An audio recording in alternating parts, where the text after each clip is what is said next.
ಬ್ರೇಕ್ನ ಮುಂಚೆ ನಾವು ಕಾಂಗ್ರೆಸ್ ವಕ್ತಾರರನ್ನ ಮಾತನಾಡಿಸ್ತಾ ಇದ್ವಿ. ರಘು ದೊಡ್ಡೇರಿ ಅವರು ಕೂಡ ಹೇಳ್ತಾ ಇದ್ರು ಆ ರೀತಿ ಯಾವುದೂ ಇಲ್ಲ, ಕೆ.ಎನ್. ರಾಜಣ್ಣ ಅವರು ಕೊಟ್ಟಂತ ಹೇಳಿಕೆ ಅವರ ವೈಯಕ್ತಿಕ ಹೇಳಿಕೆ ಅಂತ. ಈಗ ನಮ್ಮ ಜೊತೆಗೆ ಹಿರಿಯ ಪತ್ರಕರ್ತರಾದಂತಹ ರಾಮಕೃಷ್ಣ ಉಪಾಧ್ಯಾಯ ಸರ್ ಕೂಡ ಇದ್ದಾರೆ. ಸರ್, ನೀವು ಕೂಡ ಗಮನಿಸ್ತಾ ಇದ್ದೀರಿ ರಾಜ್ಯ ರಾಜಕೀಯದಲ್ಲಿ ಏನೆಲ್ಲ ಬೆಳವಣಿಗೆಗಳಾಗ್ತಾ ಇದೆ, ಅದರಲ್ಲೂ ಕೂಡ ರಾಜ್ಯ ಕಾಂಗ್ರೆಸ್ನಲ್ಲಿ ಏನೆಲ್ಲ ಬೆಳವಣಿಗೆಗಳಾಗ್ತಾ ಇದೆ ಅಂತ ಹೇಳಿ. ಈ ಬೆಳವಣಿಗೆಗಳ ಬಗ್ಗೆ ಏನು ಹೇಳ್ತೀರಾ ಸರ್? ಪೂರ್ಣಿಮಾ ಅವರೇ, ತಾನೇ ಕಾಂಗ್ರೆಸ್ ವಕ್ತಾರರು ಹೇಳ್ತಾ ಇದ್ರು ನಮ್ಮ ಪಕ್ಷದಲ್ಲಿ ಇರೋರೆಲ್ಲ ಸನ್ಯಾಸಿಗಳಲ್ಲ, ಎಲ್ರಿಗೂ ಅಧಿಕಾರ ಬೇಕು ಅಂತ ಹೇಳಿ. ಅಧಿಕಾರ ಬೇಕು ಸರಿ, ಆದ್ರೆ ಅಧಿಕಾರವನ್ನ ಪಡೆಯೋ ರೀತಿ ಹೇಗೆ, ಅಧಿಕಾರಕ್ಕಾಗಿ ಎಷ್ಟು ಹಪಾಪಿ ಇರಬೇಕು ಅದನ್ನು ಎಲ್ಲ ನೋಡ್ಬೇಕಲ್ವೇ.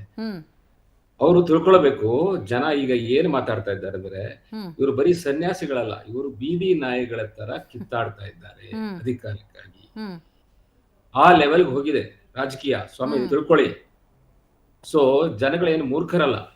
ನೀವು ನಡೆಸ್ತಾ ಇರ್ತಕ್ಕಂಥದ್ದು ಇಲ್ಲಿ ಆಡಳಿತ ನಡೆಸೋದ್ ಬಿಟ್ಟು 135 ಸೀಟ್ ಕೊಟ್ಟು ಒಳ್ಳೆ ಸರ್ಕಾರ ಕೊಡಿ ಅಂತ ಹೇಳಿದ್ರೆ, from day one this is what is happening. ಮುಖ್ಯಮಂತ್ರಿ ಗಳಿಸಬೇಕು, ಇನ್ನೊಬ್ಬರು ಮುಖ್ಯಮಂತ್ರಿ ಆಗ್ಬೇಕು. ಏನಿದು ತಮಾಷೆನಾ? ಜನ ಕೊಟ್ಟಂತ ಒಂದು ಇದನ್ನ ಮನ್ನಣೆ ಮಾಡೋದು ಬೇಡವಾ ನಿಮಗೆ? ಪ್ರತಿದಿನ ಇದೆ ಅಲ್ವಾ ಸ್ಟೇಟ್ಮೆಂಟ್ಗಳು, ಅವ್ರ ಸ್ಟೇಟ್ಮೆಂಟ್ ಕೊಡೋದು, ಇವ್ರ ಸ್ಟೇಟ್ಮೆಂಟ್ ಕೊಡೋದು, ಬೇರೆ ಏನು ಡೆವಲಪ್ಮೆಂಟ್ ಎಲ್ಲ ಆಗ್ತಾ ಇದೆ? ಅಭಿವೃದ್ಧಿನೇ ಆಗ್ತಾ ಇಲ್ವಲ್ಲ ಸರ್. ಅಭಿವೃದ್ಧಿ 0. ನೀವು ಬರೀ ಏನೋ ಸ್ಕೀಮ್ಗಳು, ಆ ಸ್ಕೀಮ್ ಈ ಸ್ಕೀಮ್ ಅಲ್ಲಿ ದುಡ್ಡು ಕಟ್ ಮಾಡ್ಬಿಟ್ಟು ಇದರಲ್ಲೂ ಏನು ದುಡ್ಡಿಲ್ಲ, ಟ್ರೆಜರಿಯಲ್ಲಿ ಕೂಡ ದುಡ್ಡಿಲ್ಲ. ಸೊ ಯಾವ ಡೆವಲಪ್ಮೆಂಟ್ ನಡೀತಾ ಇಲ್ಲ, MLA ಗಳ ಫಂಡ್ಗಳಿಗೆ ದುಡ್ಡಿಲ್ಲ. ಇದೆಲ್ಲ ಅದರ ಮಧ್ಯೆ ಕಿತ್ತಾಟ. ಅಂಡ್ ಶಿವಕುಮಾರ್ ಅವರು ಹೇಳ್ತಾರೆ, ಯಾರು ನಾನ್ ಪರ್ಫಾರ್ಮಿಂಗ್ ಮಿನಿಸ್ಟರ್ಸ್ ಇದ್ದಾರೆ ಅವ್ರನ್ನೆಲ್ಲ ಕೆಳಗಿಳಿಸೋಣ ಅಂತ. ಯಾಕಂದ್ರೆ ಸಿದ್ದರಾಮಯ್ಯನ ಕಡೆಯವ್ರನ್ನ ಏನಾದ್ರು ಮಾಡಿ ಟಾಂಗ್ ಕೊಡ್ಬೇಕು. ಆದ್ರೆ ನಾನ್ ಪರ್ಫಾರ್ಮಿಂಗ್ ಮಿನಿಸ್ಟರ್ಸ್ ನ ಕೆಳಗಿಳಿಸೋದಾದ್ರೆ ಮೊದಲು DK ಶಿವಕುಮಾರ್ ನಿಲ್ಲಿಸ್ಬೇಕು ಅಲ್ವಾ? ಯಾಕಂದ್ರೆ ಅವ್ರು ಮೋಸ್ಟ್ ನಾನ್ ಪರ್ಫಾರ್ಮಿಂಗ್. ಅವ್ರು ಇದು CM ಚೇರ್ ಮೇಲೆ ಕಣ್ಣಿರೋದ್ ಬಿಟ್ಟು ಅವ್ರು ಏನಾದ್ರು ಕೆಲಸ ಮಾಡ್ತಾ ಇದ್ದಾರಾ? ಅವ್ರು ಬೆಂಗಳೂರು ಪೂರ್ಣಿಮಾ ಅವರೇ, ಅವರು ಬೆಂಗಳೂರು ಡೆವಲಪ್ಮೆಂಟ್ ಮಿನಿಸ್ಟರ್ ಅದನ್ನೇ ಮರೆತು ಬಿಟ್ಟು ಬೆಂಗಳೂರಿನಲ್ಲಿ ಏನ್ ಆಗ್ತಾ ಇದೆ, ಏನು ಪ್ರಾಬ್ಲಮ್ಸ್ ಇದೆ ಅದನ್ನ ಸ್ಟಡಿ ಮಾಡಕ್ಕೆ ಅವ್ರಿಗೆ ಏನಾದ್ರು ಒಂದು ನಿಮಿಷನಾದ್ರು ಟೈಮ್ ಇದೆಯಾ? ಮೊನ್ನೆ ಗ್ಲೋಬಲ್ ಇನ್ವೆಸ್ಟರ್ಸ್ ಮೀಟಿಂಗ್ ಬಂದಿದ್ದಂತ ಆನಂದ್ ಮಹೀಂದ್ರ ಅವರು ಏನ್ ಹೇಳಿದ್ರು? ಆನಂದ್ ಮಹೀಂದ್ರ ಅವರು ಟ್ರಾಫಿಕ್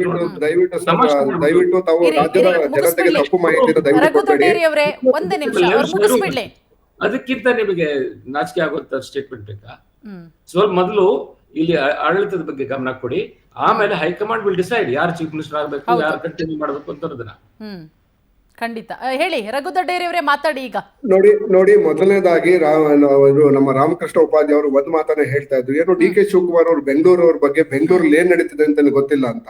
ಸೊ ಹಾಗಾಗಿ ಬಿಜೆಪಿನಲ್ಲಿ ನಡೆಯುವಂತ ವಿದ್ಯಮಾನಗಳು ನಾವು ತಲೆ ಕೆಡಿಸ್ಕೊಳ್ಳಲ್ಲ. ರಾಜ್ಯದ ಕಾಂಗ್ರೆಸ್ ನಲ್ಲಿ ಮತ್ತೆ ರಾಜ್ಯದಲ್ಲಿ ನಡೀತಿರ್ತಕ್ಕಂಥ ಬೆಂಗಳೂರಿನಲ್ಲಿ ನಡೀತಿರ್ತಕ್ಕಂಥ ಡೆವಲಪ್ಮೆಂಟ್ ಬಗ್ಗೆ ಮಾತ್ರ DK ಶಿವಕುಮಾರ್ ಅವರು ತಲೆ ಕೆಡಿಸ್ಕೊಂಡಿದ್ದಾರೆ. ಬಹುಶಃ ಇಂಡಿಯಾದಲ್ಲಿ ಯಾವ್ದಾನ ಒಂದು ನಗರದಲ್ಲಿ, ಒಂದು ಸಿಟಿನಲ್ಲಿ 1.5 ಲಕ್ಷ ಕೋಟಿಯಷ್ಟು ಡೆವಲಪ್ಮೆಂಟ್ ನಡೀತಿದೆ ಓನ್ಲಿ ಬೆಂಗಳೂರು ಮಾತ್ರ. ಬಹುಶಃ ಇಡೀ ಪ್ರಪಂಚದಲ್ಲಿ ಅಷ್ಟು ಡೆವಲಪ್ಮೆಂಟ್, ಅಷ್ಟು ಅಗಾಧವಾದಂತ ಡೆವಲಪ್ಮೆಂಟ್ ಪ್ರಾಜೆಕ್ಟ್ ಎಲ್ಲೂ ನೋಡಿಲ್ಲ. ಓಕೆ, ಸೊ ಹಾಗಾಗಿ ಮಾನ್ಯ ಬೆಂಗಳೂರಿನ ಟ್ರಾಫಿಕ್ ಸಮಸ್ಯೆಗೆ ಮುಕ್ತಿ ಕೊಡಿಸೋದು, ಅದೇ ರೀತಿ ಜನತೆಗೆ ಅತ್ಯುತ್ತಮವಾದಂತಹ ಮೂಲಭೂತ ಸೌಕರ್ಯವನ್ನ ಕೊಡೋದ್ರಲ್ಲಿ ಮಾನ್ಯ DK ಶಿವಕುಮಾರ್ 14 ಫ್ಲೈಓವರ್ ಗಳನ್ನು ಮಾಡ್ತಾ ಇದ್ದಾರೆ. ನೀವು MG ರೋಡ್ ಇಂದ ಔಟರ್ ರಿಂಗ್ ರೋಡ್ ಗೆ ಕೇವಲ 7 ನಿಮಿಷದಲ್ಲಿ ಹೋಗುವಂತ ಒಂದು ಹೊಸ ಕಾರಿಡಾರ್ ಮಾಡ್ತಾ ಇದ್ದಾರೆ. 14 ಫ್ಲೈಓವರ್ ಗಳು ಅಂದ್ರೆ ಬೆಂಗಳೂರಿನಲ್ಲಿ ಅವಶ್ಯಕತೆ ಇರತಕ್ಕಂಥ ಏನು ಟೆಕ್ಕಿಗಳಿದ್ದಾರೆ ಇಡೀ ದೇಶಕ್ಕೆ ಅತ್ಯುತ್ತಮವಾದಂತ. ಸರ್ ಒಂದ್ ನಿಮಿಷ ಪ್ಲೀಸ್. ಸೊ ಬೆಂಗಳೂರಿನಲ್ಲಿ ಏನು ದೇಶದ GDP ಗೆ ಕಾಂಟ್ರಿಬ್ಯೂಟ್ ಮಾಡ್ತಾ ಇದ್ದಾರೆ, ಅದಕ್ಕೆ ಅದರ ಜೊತೆಗೆ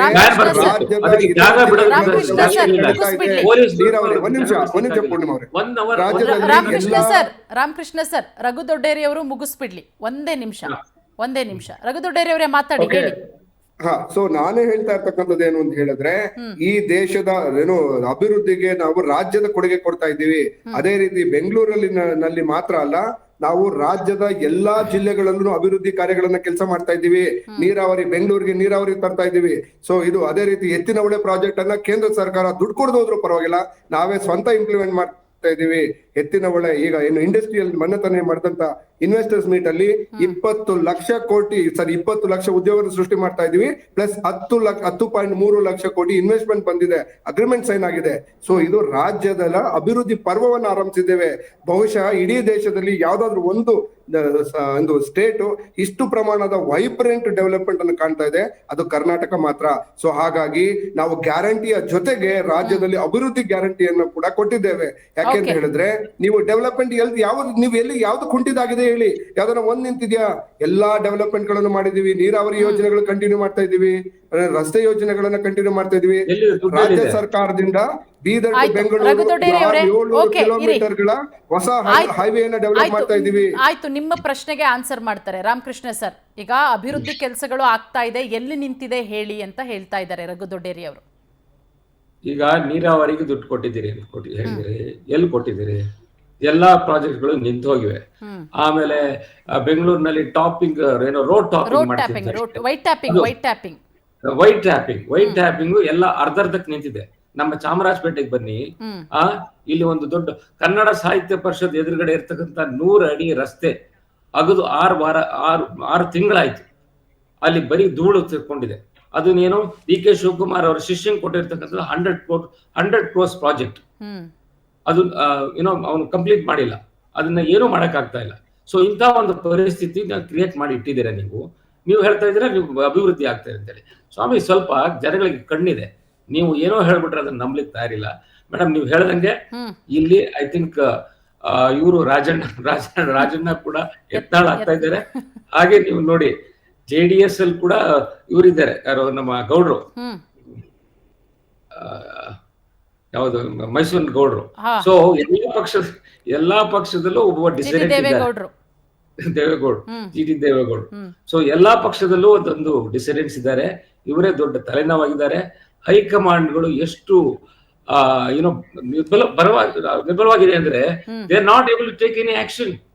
ಇಷ್ಟೆಲ್ಲ ಇವರು ಆಂಟಿ ಪಾರ್ಟಿ ಅಲ್ಲ, ನೋಟಿ ಹೆಂಗಾಗ್ಬಿಟ್ಟಿದೆ ಅಂದ್ರೆ ಸರ್, ಈಗ ಹೈಕಮಾಂಡ್ ಏನ್ ಮಾಡುತ್ತೆ, ಅದು ಬಿಜೆಪಿಲಿ ಇರಬಹುದು ಅಥವಾ ಕಾಂಗ್ರೆಸ್ ಅಲ್ಲಿ ಇರಬಹುದು, ಹಿಂಗ್ ಯಾರಾದ್ರೂ ಬಹಿರಂಗವಾಗಿ ಹೇಳಿಕೆ ಕೊಡ್ತಾರ? ಒಂದ್ಸಲ ವಾರ್ನಿಂಗು, 2ನೇ ಸಲ ನೋಟಿಸು, ಅದ್ ಕೊಟ್ಟಾದ್ಮೇಲೆ ಸ್ವಲ್ಪ ದಿನ ಸುಮ್ನಿರ್ತಾರೆ, ಮತ್ತೆ ಶುರು ಹಚ್ಕೊಳ್ತಾರೆ. ಇದಾಗ್ತಾ ಇರೋದೇ ಹಿಂಗೆ ಅಲ್ವಾ?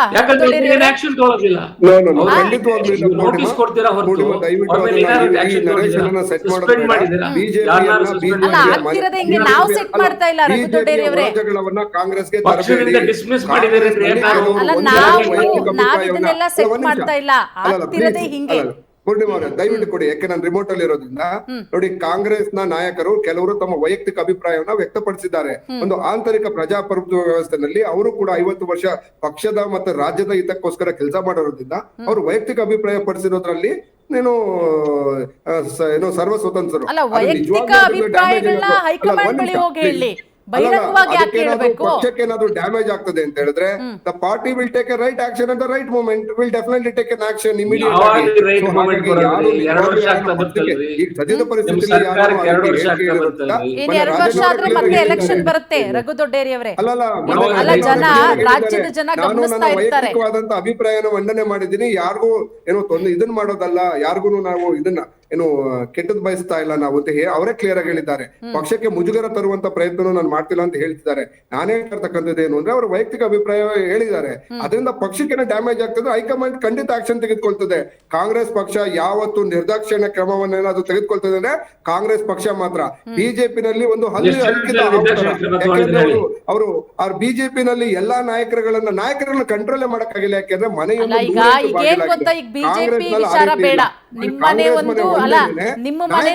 ನಿಮ್ಮನೇನು 3 ಬಾಗ್ಲಾಗ್ಬಿಟ್ಟಿದೆ ಇವಾಗ. ಈಗ ಗೊತ್ತಾ, ಈಗ ಈ ಕಾಂಗ್ರೆಸ್ ಆಗ್ತಿರುವಂತ ಬೆಳವಣಿಗೆಯನ್ನ ನೋಡಿದ್ರೆ ಇದು ವಿರೋಧ ಪಕ್ಷ ಅವ್ರು ಬಿಡ್ರಿ ಆಯ್ತು. ಈಗ ರಘು ದೊಡ್ಡೇರಿ ಅವರೇ, ಅವ್ರದ್ದು 108 ಬಾಗ್ಲಾಗ್ಲಿ, ಅವ್ರು ವಿರೋಧ ಪಕ್ಷದವರು ಅಲ್ಲ, ಈಗ ಅವರು ವಿರೋಧ ಪಕ್ಷದವರು. ನಮ್ಮ ಪಕ್ಷದಲ್ಲಿ ಆ ರೀತಿ ಇಲ್ಲ. ರಾಜ್ಯದ ಜನತೆಯ ಪರವಾಗಿ ಕೆಲಸವನ್ನ ಮಾಡ್ತಾ ಇದ್ದೇವೆ. 7 ಕೋಟಿ ಕನ್ನಡಿಗರು ನೆಮ್ಮದಿಯಿಂದ ಇದ್ದಾರೆ. ಸರ್ವ ಜನಾಂಗದ ಶಾಂತಿಯ ತೋಟವನ್ನ ಕಟ್ತಾ ಇದ್ದೇವೆ. ಸಣ್ಣ ಪುಟ್ಟ ಭಿನ್ನಾಭಿಪ್ರಾಯಗಳು ಇದ್ದೇ ಇರುತ್ತೆ, ಅದನ್ನ ನಾವು ಅದನ್ನ ಹೈಕಮಾಂಡ್ ತೀರ್ಮಾನ ಮಾಡ್ತದೆ.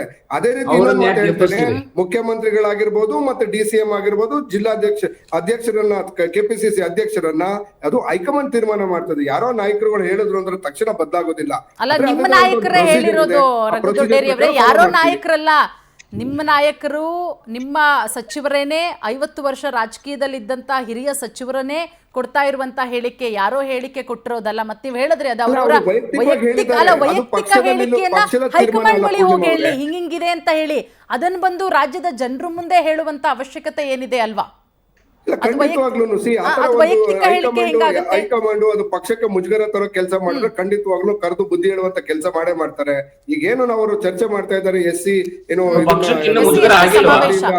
ಇನ್ನೂ ಮುಜುಗರ ಆಗಿಲ್ಲ. ನಾವು SC ST ಸಮಾವೇಶ ಮಾಡ್ತಿದೀವಿ, ಅದಕ್ಕೆ ಹೋಗಿದ್ವಿ ಅಂತ. ಬಹಳ ದಪ್ಪ ಚರ್ಮ ಇದ್ದಂಗಿದೆ ನಿಮ್ಮ ಪಕ್ಷ. ಅದನ್ನ ಪಕ್ಷದ ಚೌಕಟ್ಟಿನಲ್ಲೇ ಮಾಡ್ತಾ ಇರ್ತಕ್ಕಂಥದ್ದು. ಅದಕ್ಕೂ ಮಾನ್ಯ ರಾಜ್ಯಾಧ್ಯಕ್ಷರಾದಂತ DK ಶಿವಕುಮಾರ್ ಒಪ್ಪಿಗೆ ಕೊಟ್ಟ ನಂತರ ACC ಅಧ್ಯಕ್ಷರ ಪರ್ಮಿಷನ್ ತೆಗೆದುಕೊಂಡಿದ್ದಾರೆ. ನಾವು ಪಕ್ಷದ ಚೌಕಟ್ಟಿನಲ್ಲೇ ಕಾರ್ಯಕ್ರಮವನ್ನು ಮಾಡ್ತೇವೆ, ಅದ್ರಲ್ಲಿ ಅಲ್ಲ, ಮೊದಲಿಗೆ ತಪ್ಪೇನಿಲ್ಲ. ಅಲ್ಲ, ನಿಮ್ಮ KPCC ಅಧ್ಯಕ್ಷರ ನಿಮ್ DCM ಅವರಿಗೇನೆ SC ST ಸಮಾವೇಶ ಇಷ್ಟ ಇರ್ಲಿಲ್ಲ. ಹಾಸನದಲ್ಲಿ ಏನೆಲ್ಲ ಯಾರು ಆಯ್ತು ಹೇಳಿದ್ದು? ಗೊತ್ತು, ಅಲ್ಲ, ಯಾರು ಹೆಸರೇ ಹೇಳಿದ್ದು ಬದಲಾವಣೆ ನಿಮ್ಗೆ? ಆಗುತ್ತೆ. ನೋಡಿ, ಒಂದ್ ನಿಮಿಷ, ನಮ್ಮ ಮೂಲ ಅಲ್ಲ, ಒಂದೇ ನಿಮಿಷ ಕೊಟ್ಬಿಡಿ. ನೋಡಿ, ಯಾವಾಗ್ಲೂ ನಾನು ನಮ್ಮ ಪಕ್ಷ ನಾಯಕರೆಲ್ಲ ಪಕ್ಷದ ಹೆಸರಿನಲ್ಲಿ ಗೆದ್ದು ಬಂದಿದ್ದಾರೆ, ಪಕ್ಷದ ಹೆಸರಲ್ಲಿ ಅಧಿಕಾರವನ್ನು ಅನುಭವಿಸ್ತಾ ಇದ್ದಾರೆ. ಹಾಗಾಗಿ ಯಾವುದೇ ಕಾರ್ಯ ಮಾಡಿದ್ರು ಪಕ್ಷದ ಹೆಸರಲ್ಲೇ ಮಾಡ್ಲಿ ಅನ್ನೋದು ಮೊನ್ನೆ DK ಶಿವಕುಮಾರ್ ಅವರ ಇದು ಆಶಯ. ಅದೇ ರೀತಿ ಮೊನ್ನೆ ಇದು ಹಾಸನದಲ್ಲಿ ನಡೆದಿರ್ತಕ್ಕಂಥ ಕಾರ್ಯಕ್ರಮ ಪಕ್ಷದಿಂದನೇ ನಡೆದಿರ್ತಕ್ಕಂಥ. ಮುಂದೆ ಯಾವುದೇ ಸಮಾವೇಶಗಳು, ಯಾವುದೇ ಕಾರ್ಯಕ್ರಮ ನಡೆದ್ರು ಪಕ್ಷದಿಂದನೇ ನಡೀತದೆ. ಸೊ ಹಾಗಾಗಿ ರಾಹುಲ್ ಗಾಂಧಿ ಅವರನ್ನ ಅಂದ್ರೆ ಮತ್ತೆ ಈಗ ಮಲ್ಲಿಕಾರ್ಜುನ ಕೊನೆ ಖರ್ಗೆ ಪ್ರಶ್ನೆ, ರಘು ದೊಡ್ಡೇರಿ ಅವರು, ಈಗ ಒಂದಷ್ಟು ಬೆಳವಣಿಗೆಗಳಾಗ್ತಿದ್ದೆಲ್ಲ, ಹೈಕಮಾಂಡ್ ಬಾಯಿ ಮುಚ್ಚೋ ಪ್ರಯತ್ನ ಮಾಡುತ್ತಾ, ಏನ್ ಕತೆ? ಅಲ್ಲ, ಲೈಕ್ ತಪ್ಪು ನೋಡಿ, ನನಗೇನು ತಪ್ಪೇನು ಕಾಣಿಸ್ತಾ ಇಲ್ಲ. ಅವ್ರ ವೈಯಕ್ತಿಕ ಅಭಿಪ್ರಾಯ ಹೇಳಿದ್ದೀನಿ, ಅದನ್ನ ಹೈಕಮಾಂಡ್ ಸರಿಯಾದ ಸಮಯದಲ್ಲಿ ತೀರ್ಮಾನ ತೆಗೆದುಕೊಳ್ತೀನಿ ಅಂತ ಮೊನ್ನೆ ರಾಜಣ್ಣ ಅವರು ಹೇಳಿದ್ದಾರೆ. ನಿಜವಾಗ್ಲೂ ಏನೋ ಡ್ಯಾಮೇಜ್ ಆಗಿದೆ, ಖಂಡಿತ ಹೈಕಮಾಂಡ್ ಕರೆದು ನೀವು ರಾಜಣ್ಣ ಅವ್ರ ಹೇಳಿಕೆ ಸರಿಯಾಗಿ ಈ ಸದ್ಯ ಪರಿಸ್ಥಿತಿಯಲ್ಲಿ ಅದ್ರ ಅವಶ್ಯಕತೆ ಇಲ್ಲ ಅಂತ ಅನ್ಕೊಂತೀನಿ. ನೀವು ರಾಜಣ್ಣ ಅವ್ರ ಹೇಳಿಕೆ ಸರಿಯಾಗಿ ಕೇಳಿಸ್ಕೊಂಡಿಲ್ಲ ಅನ್ಸತ್ತೆ ರಘು ದೊಡ್ಡೇರಿ ಅವರೇ. KPCC ಅಧ್ಯಕ್ಷರಿಗೆ ಉಗ್ದಿದಾರಲ್ರಿ ಅವರು.